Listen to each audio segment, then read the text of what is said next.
My name is Caleb Webster Alt. This is for week 8 final project, FTT-100, 52238. For part 1, we're going to go over a description of the firearm, but before that we're going to verify, for one, that my work area is safe of any live ammunition and there's no ammo on the table. We're also going to go over how to clear this firearm. So for one, keep your finger off the trigger. Take your finger, eject the magazine. I'm going to show that the magazine is also clear of any live ammunition. Set that aside. We are then going to pull the charger back. You're going to visually look into the chamber. I verify the chamber is clear. It is clear. You're going to then visually look into the bore. I'm visually looking into the bore. Bore is clear, so we are good. But then you're going to cycle the action a few times, just to make sure that it is actually clear.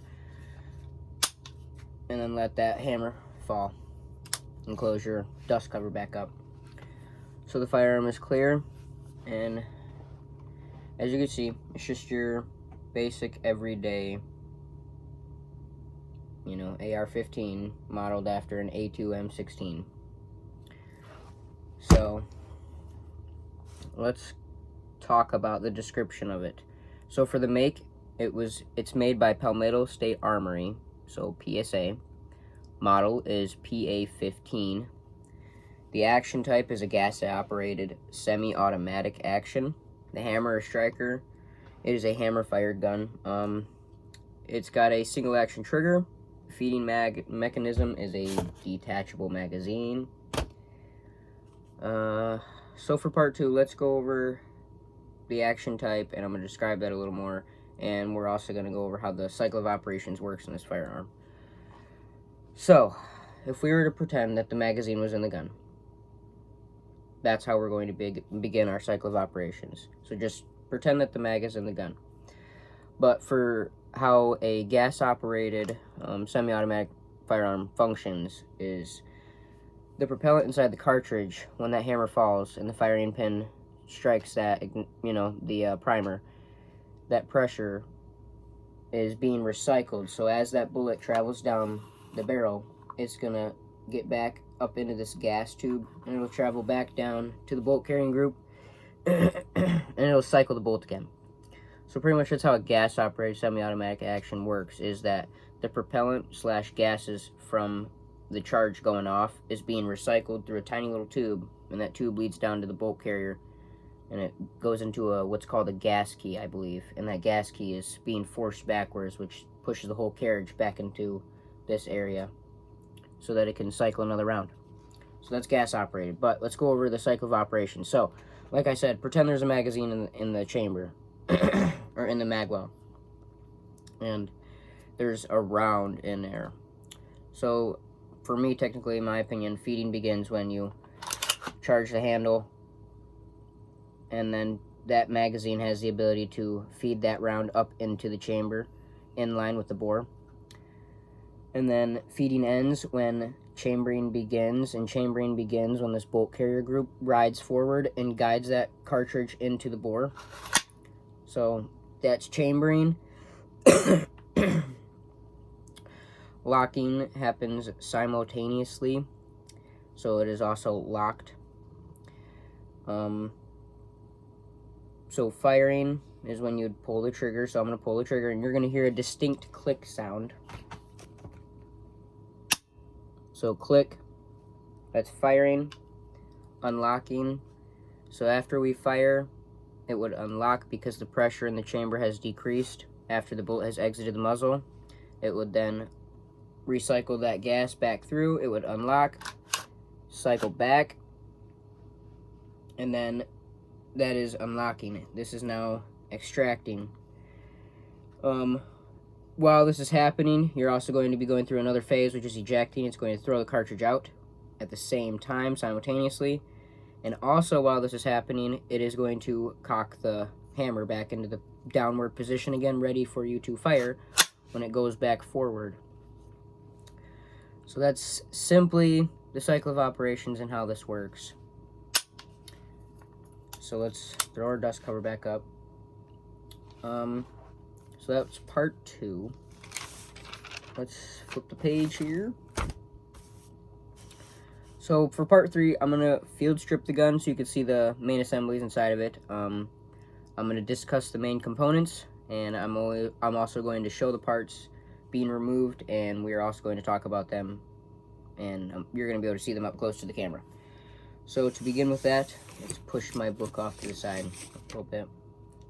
And another thing, I gotta move these.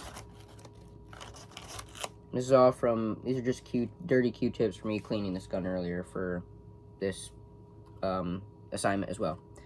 So to go over what we were looking at here, everything that is removable is, well, 1, the magazine, which is already removed. 2, you're gonna have these push pins, and you're gonna push these little pins out, and you always do the back one first, is what I would do.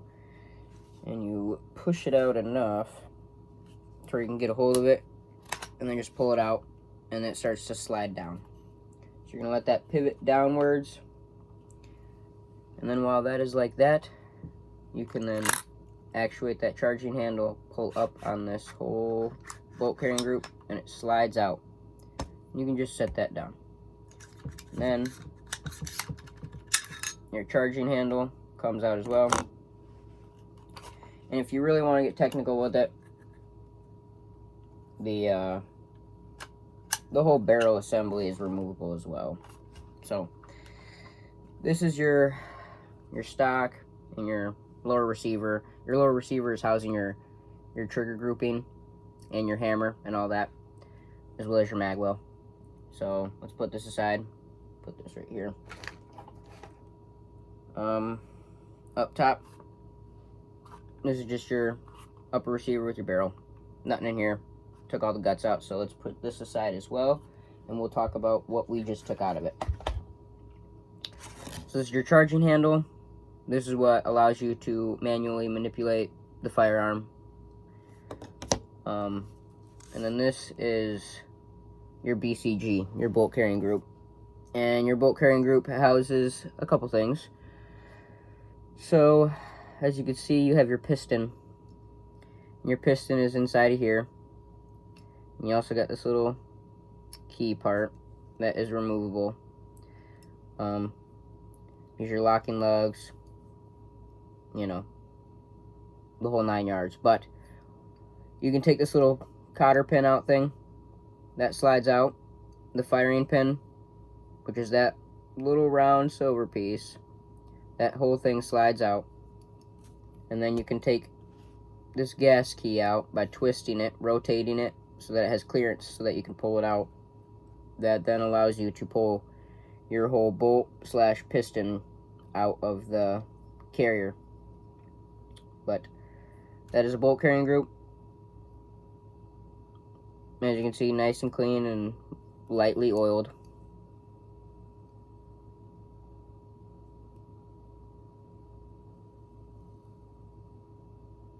Not very good lighting in here, but it is clean. So let's throw this all back together, and we will talk about it some more.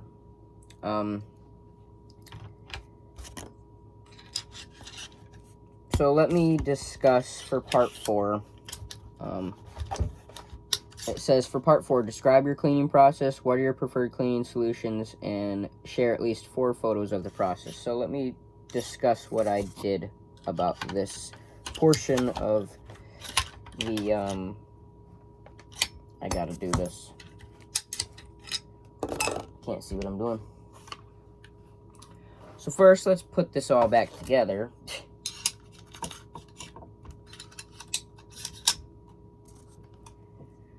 And then you're going to take your bolt carrying group, lift up on your charging handle,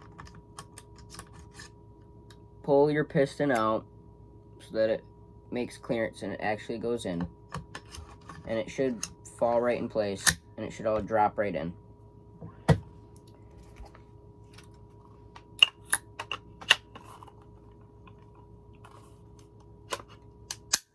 And then you just line your pins up,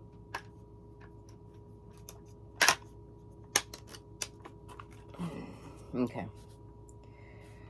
So, for part 4, I'm going to describe my cleaning process. So, we had to come up with a way to visually show how to clean a firearm, but I didn't want to waste ammo to just go out and shoot and get the firearm dirty. So I come up with this idea of taking powdered charcoal, and I sprinkled a good amount of powdered charcoal on my bolt carrying group, and as well I took paper towel and I plugged my barrel, and I made sure to take this little metal funnel and I put it at the tip, and I just funneled in some powdered charcoal. And the powdered charcoal is to represent or to act as burnt propellant, so that it looks like I am cleaning a firearm, so that you can visually tell that it is being cleaned and it is properly being cleaned. So I then, after filling the barrel with a little bit, not too much, just a little amount of powdered charcoal, I then plugged the other end. So then I jostulated it up and down, making sure that powder was all throughout the rifling. Keep in mind, while that's all throughout the rifling, the bolt carrying group was absolutely covered in powdered charcoal. I took a little paintbrush and I dipped it in the powder, and then the little brush follicles would hold on to the powder, and then I would just tap it, sprinkle it all over it, and I would rotate the bolt, and I just kept doing that, rotating it, sprinkle it on. I got it pretty dirty. So let's talk about how I cleaned it.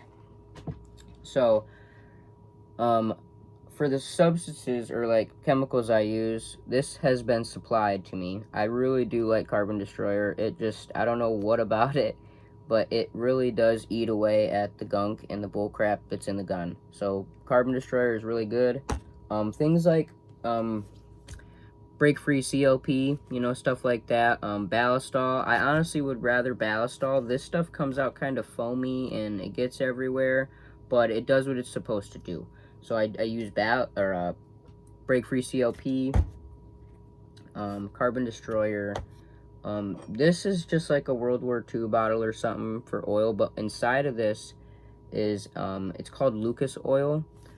So, Lucas oil, you're probably familiar with. It's used for, like, automotive industry, and you put it as, like, an oil treatment in your transmission, and, or not in your transmission, but in your engine, and, that's what's in here. It's just some Lucas oil. I used to have the original bottle, but the last bit I just put in here and I threw the bottle out.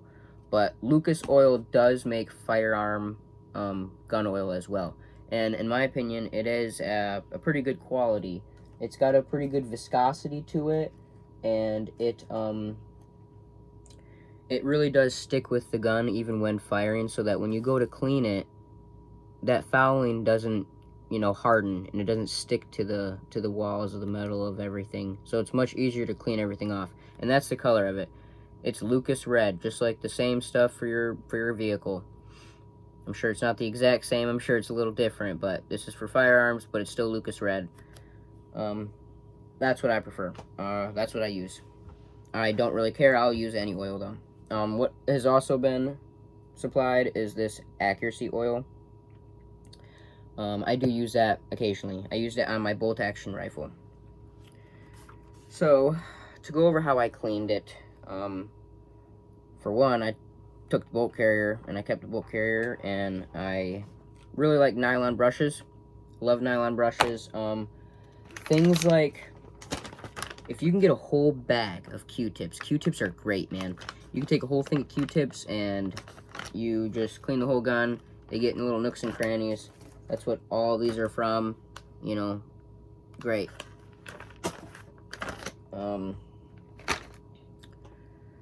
So yeah,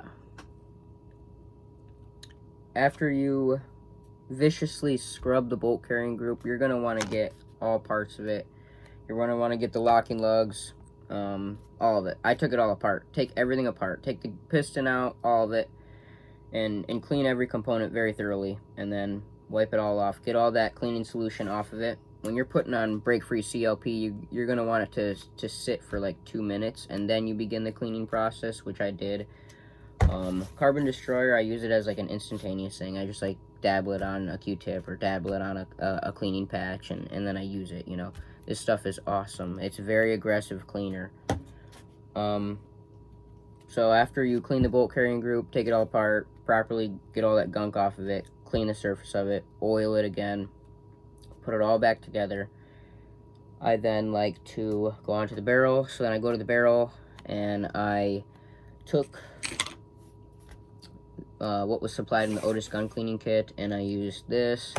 I like little loop patches, the size 556, 0.22, and the little cord puller. So I just pretty much cleaned the gun until it was fully clean. I took photos. I have a little over 4 photos, because as it says here, share at least 4 photos. I have over 4 photos, and for the barrel portion of the picture, to prove that I cleaned the barrel, for each patch that was pulled out, I would set it down and then in a row. So like it was really dirty, and then it got cleaner as I went, and then at the very last patch, you're gonna see an all red patch, and that all red patch is just Lucas oil, and that is going through the bore, and it's just finishing it off. So it's gonna go through, and it's gonna be from dirty to clean to lubricated. So that is going over the gun. For part 5, it says to provide a schematic from firearms guide and a link to the manual. So, and if you can't, explain why. So I went on a firearms guide. I typed in this gun's information. I even looked up the manufacturer. I put in there Palmetto State Armory, which is weird because Palmetto State Armory was an option, and then I put in the model number, PA15, nothing comes up. So I don't know what's up with that, but what's cool is that when I purchased this firearm, I got an actual manual. So couldn't find a schematic on Firearms Guide, but I have an actual manual that I can show you and we can discuss and go over real quick. So flip the page. Here's your table of contents. This is just a location of components and a list and the names.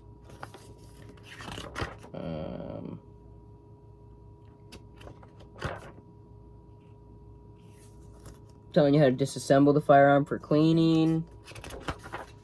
Going over the parts of the bolt carrier group. Telling you how to disassemble it, the bolt carrier.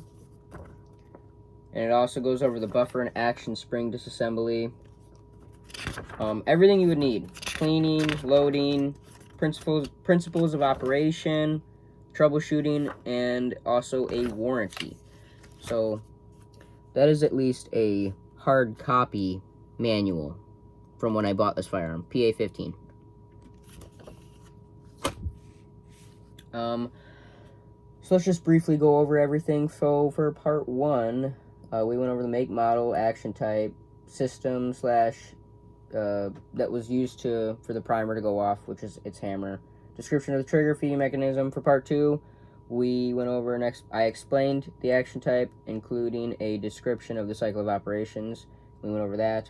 For part 3, I field stripped it in front of you, showed you the main assemblies, talked about that, and we also went over my preferred cleaning solutions and how I like to clean my firearms.